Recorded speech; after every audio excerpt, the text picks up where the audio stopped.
Sando. Oo, kaya nga eh. Anak mo daw siya. Kaya nga eh. Anak mo daw to. Pati rin kami. Sandong bitin. Sino to? Anak mo daw. Anak mo rin kami.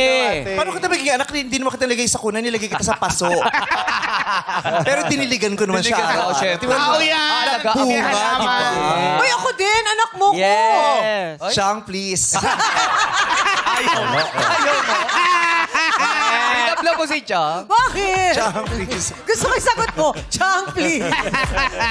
Ito, Oy, pero bilang hindi, anak-anakan totoo mo. yan, nanay siya. Si Ryan, bilang anak-anakan mo Bakit to. napabayaan mo? Ba't napabayaan mo? Ikaw, tatay ka niyan. Hindi mo papabayaan. Pasensya na. Masisisi mo. Eh, gusto ko magtrabaho. 36 na, bulol pa. Basta ka santo. Sandong bitin. Kawawa na siya. Kanina Alam mo yung pa harap dyan? Ba't parang baliktad? Oo nga. Hindi, ito yung harap talaga, mami. Oh. Tama. Medium to, medium. Maganda to. Puso to na yun. Ate, sa dressing room pa lang, napag-usapan na namin yan. Oh, At least pinasaya ko kayo. Wala naman nakakitang nakakrap sa NBA.